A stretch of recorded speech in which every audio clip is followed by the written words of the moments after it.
Bonjour et bienvenue sur Il y avait une fois, le podcast où je vous emmène à la rencontre de personnes qui vous aident qui elles sont et agir selon leurs valeurs.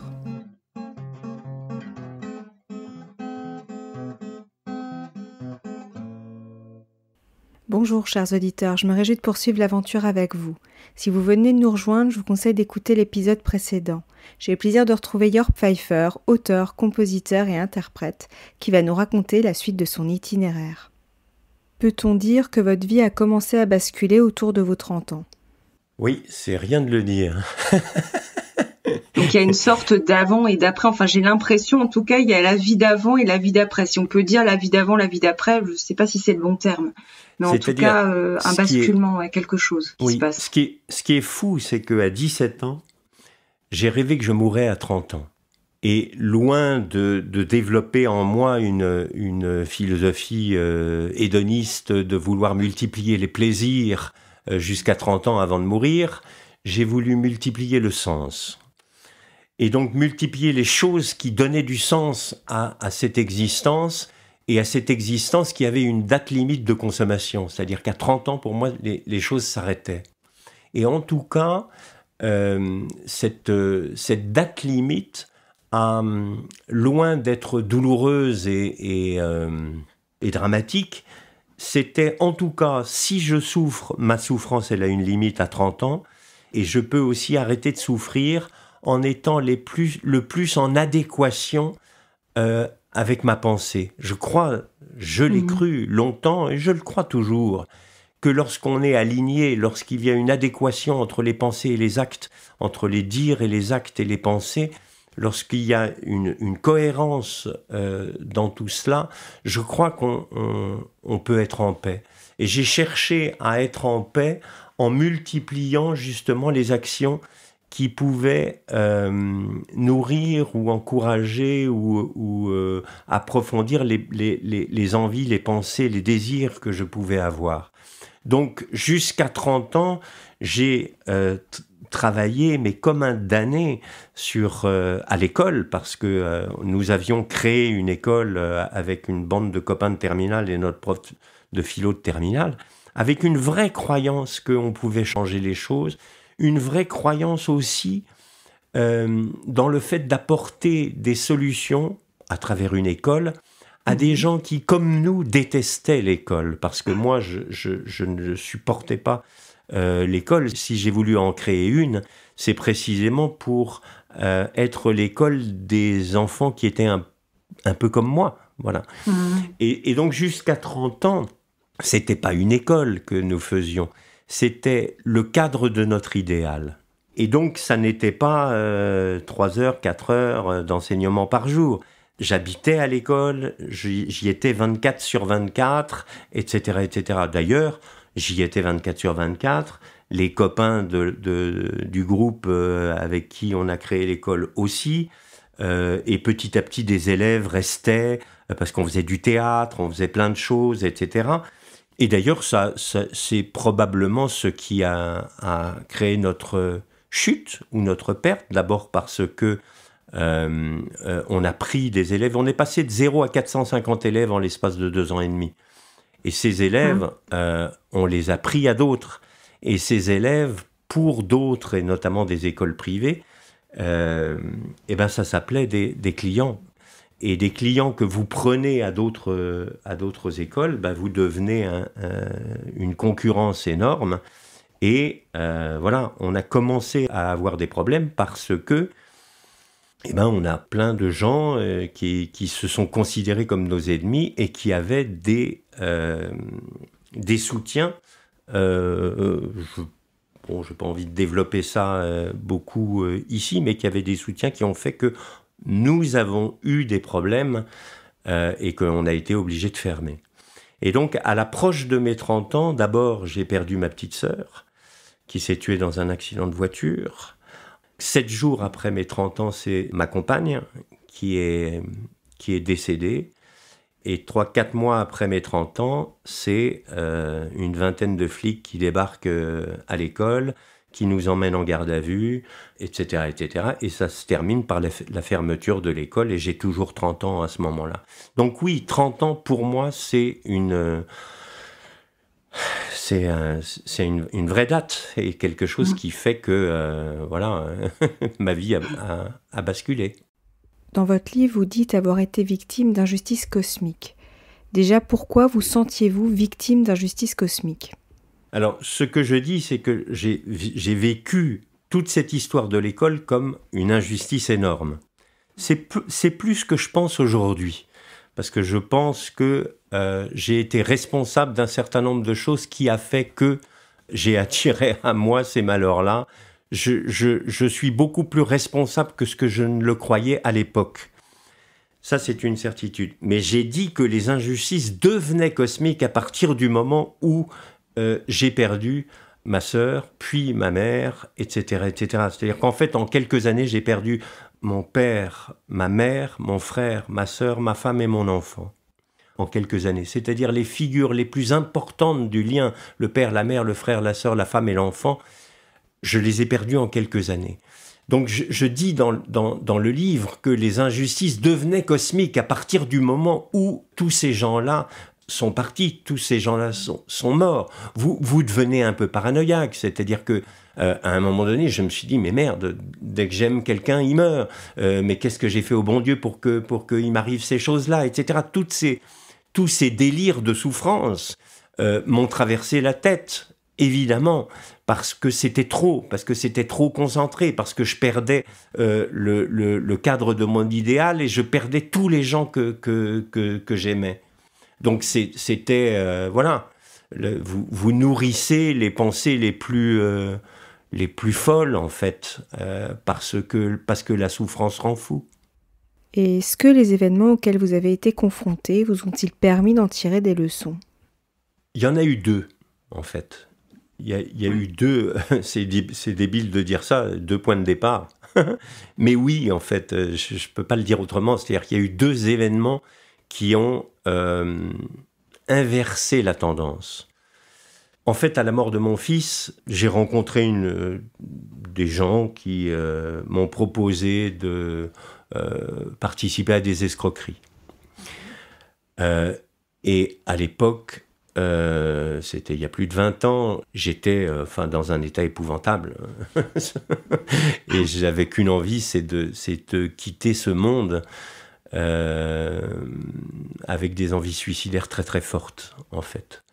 Je l'analyse après coup, je pense que j'ai préféré me suicider socialement que de me suicider réellement. Je crois que c'est ça ce que j'ai fait. Mais en tout cas, j'ai intégré une bande d'escroqueries et j'ai commencé à faire des escroqueries. Moi qui voulais apporter ma pierre à l'édifice d'un monde meilleur, moi l'hypersensible, moi l'homme qui se sentait très en lien, voilà que je continue de parler de moi à la 3e personne. Donc moi, le paranoïaque complètement déjanté. Donc oui, j'avais envie de changer le monde, je me sentais hypersensible, je me sentais hyper en lien, je me sentais tout amour, je me sentais, etc., etc.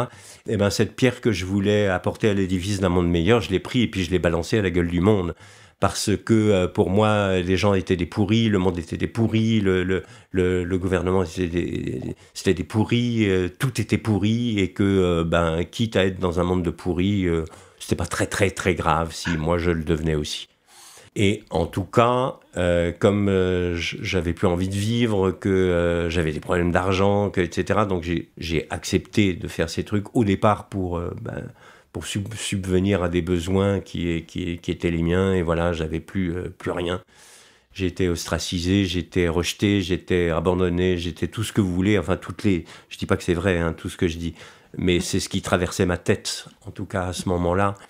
Et donc, plus rien n'a de sens, en fait, et plus rien n'a de légitimité, donc je me suis lancé dans ces escroqueries. Et là, je me suis pris au jeu, en fait. Et je me suis pris au jeu qui faisait battre mon cœur, qui faisait rebattre mon cœur. C'est-à-dire que j'ai recommencé à avoir l'impression de vivre grâce à l'adrénaline. C'est complètement con, hein, ce que je dis, mais c'est ce que j'ai vécu.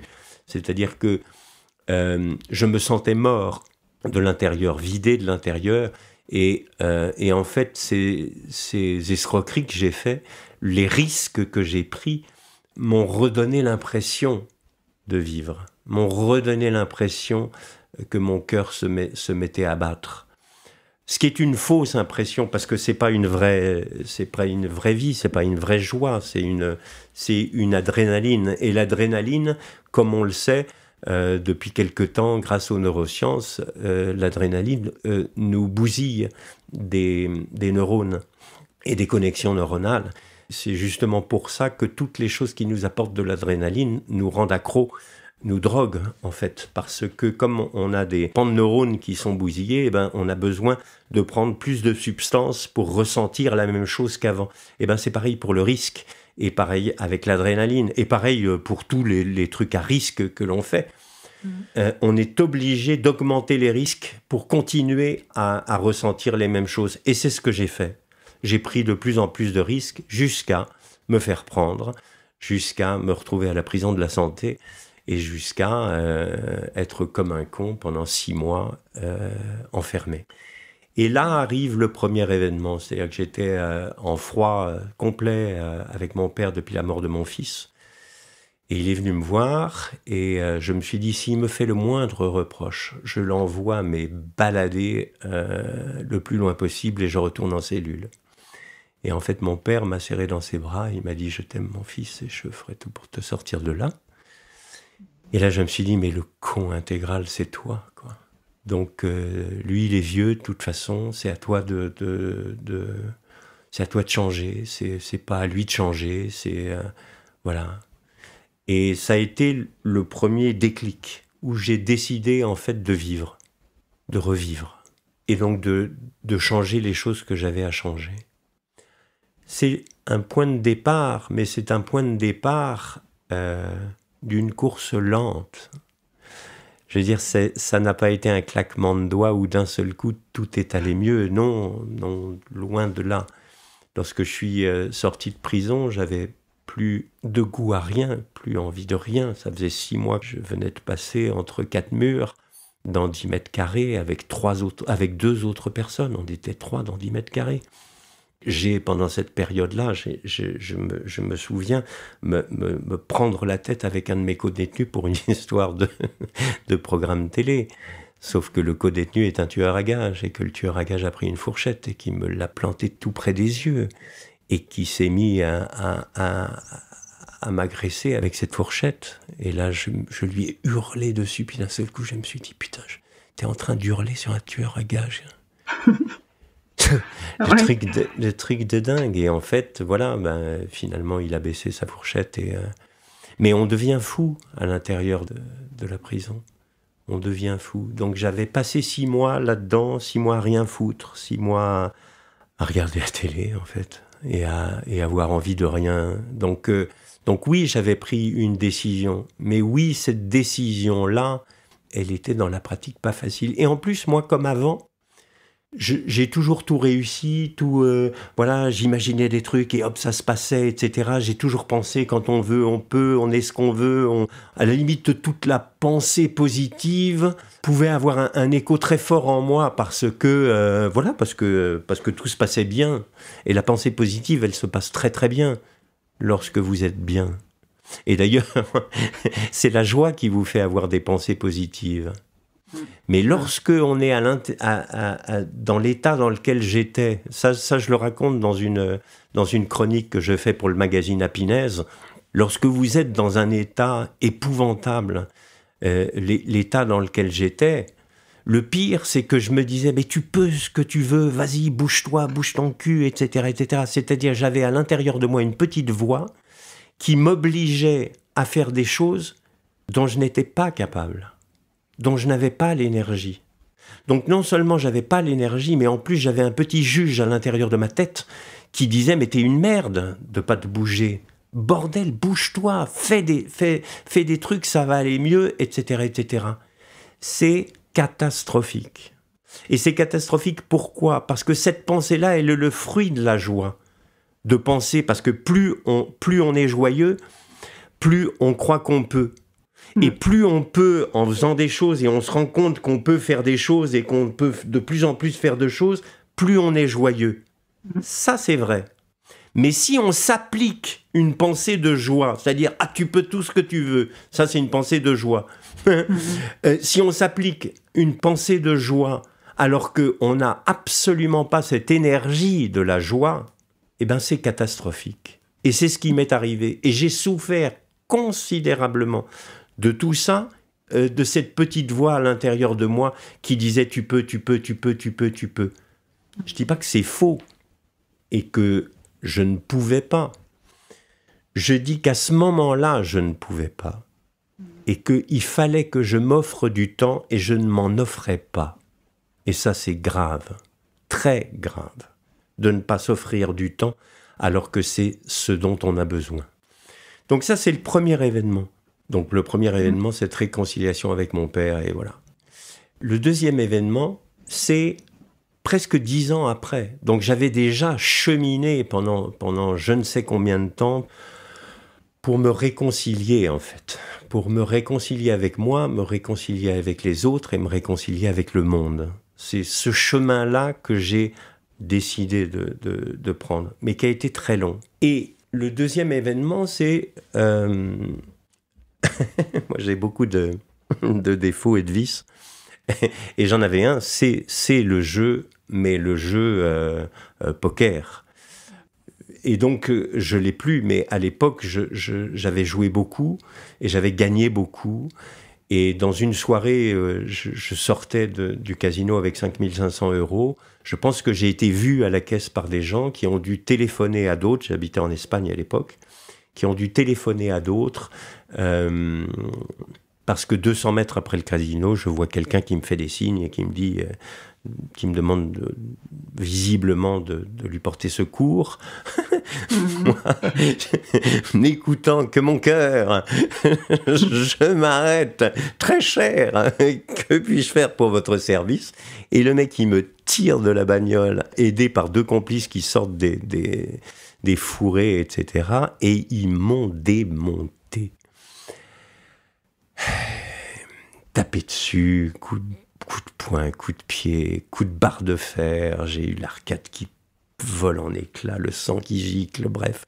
À un moment donné, je réussis à m'enfuir et je connaissais bien le coin. Et puis plus rien, c'est-à-dire je tombe dans les vapes, est-ce que je prends un arbuste dans la tête, je sais plus. Je sais que d'un seul coup, je me réveille. Quelques minutes plus tard, les gens ne m'avaient pas retrouvé et là j'ai rampé, marché en titubant jusqu'à chez moi où des amis m'ont emmené immédiatement à l'hôpital. Et là, à l'hôpital, ils m'annoncent que je n'ai rien de cassé, ouf, mais que j'ai des traces bizarres dans le cerveau qui semblaient être des métastases. Et je crois que je vais mourir. Voilà, je suis persuadé que je vais mourir et je me dis, qu'est-ce que tu as envie de foutre sur cette terre avant de tirer ta révérence? Et l'envie de remonter sur scène pour de la musique, ce que je n'avais pas fait depuis 20 ans, a été très vive. Je me suis dit, voilà, c'est ça ce que je veux faire. Je fais un concert et après je peux mourir. Et je me suis mis ça en tête. Et quand quelques jours après, les médecins m'ont dit qu'ils s'étaient trompés, que les radios avaient été mal prises et que je n'avais rien, je me suis dit, si en face de la mort, tu as eu envie de faire ça, alors en face de la vie, il faut tenir parole. Et je souhaite à tout le monde, non pas d'avoir cette même expérience, mais d'avoir cette même nécessité de question. C'est-à-dire, qu'est-ce que j'ai vraiment envie de faire avant de partir? Qu'est-ce qui est mon essentiel sur cette terre? Très belle question. Et là, il y avait essentiel et urgence. Et là, voilà, j'ai décidé de faire ça. Et quand j'ai appris que finalement j'avais la vie devant moi, j'ai poursuivi. Je me suis dit, voilà, il faut que je continue. Et moi, j'avais commencé à faire des concerts, j'avais peut-être 16 ans. Avant la création de l'école, j'ai continué à faire des concerts au début de la création de l'école, puis quand on a commencé le théâtre, les trucs, etc., j'avais plus de temps, donc j'avais complètement arrêté la musique. Cette bouée, pour moi, de secours, ça a été la musique, donc j'ai voulu reprendre la musique. Mais, entre-temps, j'avais été prof, J'avais fait des études de philo et de lettres. J'avais travaillé dans plein de choses où j'utilise le langage, en fait. Et je me suis dit, oui, parce que j'avais été comédien également, j'avais fait beaucoup de théâtre. Je me suis dit, je ne veux pas seulement faire de la musique. Je veux aussi donner la parole, garder la parole. Et donner la parole à la musique, c'est faire de la chanson. Donc j'ai commencé à écrire des chansons. Et au départ, j'ai écrit. J'ai crié avec de l'encre sur du papier. J'ai crié mes deuils qui n'avaient pas été faits. J'ai crié les souffrances qui étaient les miennes. Et quand je dis les deuils qui n'avaient pas été faits, parce que moi, je voulais être fort. Et pour moi, être fort, c'était ne pas laisser parler mes émotions. Je le croyais comme tel. Je croyais ça. Je le crois plus du tout. Je pense que c'est une connerie monumentale. Mais j'ai fermé, en fait. J'ai tout fermé. D'abord, j'ai tout fermé pour pouvoir faire ce que j'ai fait, les escroqueries que j'ai faites. Je disais tout à l'heure, moi, je me suis toujours senti en lien. J'ai toujours été quelqu'un d'hypersensible, quelqu'un de très lié aux autres. Pour réussir à faire ça, il a fallu que mon sentiment d'injustice, le sentiment d'injustice que je ressentais, de méchanceté du monde, etc., tout ça ferme mon cœur, ferme mon âme, ferme tout ce qui me reliait aux autres. Donc j'avais tout fermé. Et les deuils aussi, c'est-à-dire que lorsque vous perdez les gens les plus importants de votre vie, et c'est ce qui m'est arrivé, j'ai encore plus verrouillé. En plus, dès que j'aimais quelqu'un, cette personne mourait. Donc, de toute façon, il ne fallait pas que j'aime. Je ne voulais plus aimer. Je ne voulais plus être en lien. Et c'est ça ce qu'il a fallu réouvrir. C'est ça ce que j'ai voulu vraiment réouvrir. Et la chanson me l'a permis aussi. C'est-à-dire que j'ai commencé à revisiter ces souffrances, à accepter de me mettre en face de démons, et l'écriture a fait le reste. C'est-à-dire que j'ai libéré plein de choses, j'ai ouvert les vannes, j'ai pleuré, tout ce que j'ai pu. D'ailleurs, les 13 chansons que j'ai écrites en 2 semaines, je n'en chante plus qu'une sur les 13. Parce qu'en fait, elles m'ont servi à moi, ces chansons-là. Elles m'ont servi à aller mieux. Parce que l'écriture, elle est cathartique, ça c'est sûr. Lorsque vous trouvez votre moyen d'expression, et je n'aurai de cesse d'ailleurs que de dire aux gens de chercher à trouver leur moyen d'expression. C'est très important de trouver son moyen d'expression. Donc, lorsque j'écris une chanson, c'est vrai que je libère plein de choses. Mais après, je la chante, je la rechante, je la re-rechante, je rechante des milliers de fois.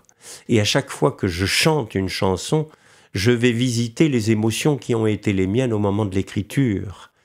Je vais visiter tout ça et je vais m'autoriser à être touché, je vais m'autoriser à pleurer, je vais m'autoriser un certain nombre de choses que je ne m'autorisais pas. Et ça, c'est fondamental. Et je crois que je me suis mis sur ce chemin d'aller de mieux en mieux pour aujourd'hui pouvoir affirmer que je suis hyper heureux, que je suis hyper en joie, que je suis hyper bien. Et c'est curieux pour quelqu'un qui a vu l'entreprise qu'il a créée s'effondrer, voilà. J'ai créé une école avec des amis qui étaient le cadre de mon idéal, ça a été fermé, injustement fermé, c'est ça ce que je vivais à l'époque. Plus j'avance en âge, plus je me dis que je suis responsable. Je pense que dans 10 ans, je me dirais quel connard, c'est moi qui ai vraiment tout, tout fait. Non mais c'est vrai, je pense que plus vous vous sentez responsable de vos malheurs, et mieux vous allez. C'est-à-dire que quand on va mal, c'est tout le monde qui est responsable de notre malheur. Et plus vous allez bien, plus vous sentez responsable. Au fait, c'est pas responsable pour se flageller, c'est responsable pour être acteur de ce que vous devez mettre en œuvre pour que les choses se réparent, s'arrangent, s'assainissent, s'apaisent. Et donc moi, je suis de plus en plus à me dire que voilà, je suis le créateur de ma joie, je suis le créateur de la vie qui est la mienne. Et pour être le créateur, pour accepter d'être le créateur de la vie et du positif qui est le mien, eh ben, il faut que j'accepte d'être le créateur du négatif qui a été le mien. Et c'est probablement ce que j'ai accepté. Et ce qui est le plus dur, c'est Jung qui dit ça, que c'est le plus dur de se mettre en face de ses démons. Et ces démons, ce sont ses souffrances. Et ce sont ce qui génère nos souffrances. Et Jung dit aussi qu'il faut que les choses apparaissent de façon très claire à la conscience. Et c'est en faisant apparaître les choses à la conscience qu'on arrête de considérer que c'est un destin. Et effectivement, lorsque vous perdez quelqu'un, puis vous reperdez quelqu'un, vous reperdez quelqu'un, vous reperdez quelqu'un, etc., il vous arrive des tas de galères, des tas de machins, etc., et vous croyez que c'est votre destin que de souffrir, que c'est votre destin que les gens que vous aimez qui meurent, etc., etc., c'est très grave. Et c'est très faux. Voilà. Je dis pas que j'y peux quelque chose, que je suis responsable de la mort de ces gens. C'est pas du tout ce que je suis en train de dire. Mais je suis responsable de ce que je ressens et de ce que j'interprète à partir de la mort de ces gens. Ça, c'est une certitude. De comment vous vivez une situation, en fait, un événement. Ouais. Certainement. Donc voilà, et j'ai écrit plein de chansons, et aujourd'hui, je peux dire, et j'ai envie de dire, et j'ai envie de chanter, que quels que soient les deuils, quels que soient les écueils de notre existence, une nouvelle joie est toujours possible. C'est un très beau message pour clôturer cet épisode. Chers auditeurs, je vous donne rendez-vous la semaine prochaine pour la suite de cette rencontre. En attendant, je vous souhaite une très belle semaine. À bientôt. Abonnez-vous dès aujourd'hui au podcast Il y avait une fois, sur Apple Podcast ou sur une autre plateforme de votre choix ou encore sur YouTube. Et laissez-y votre avis, c'est le meilleur moyen de le soutenir pour que d'autres puissent le découvrir. Vous pouvez également suivre Il y avait une fois sur Instagram ou Facebook. À bientôt pour le prochain épisode.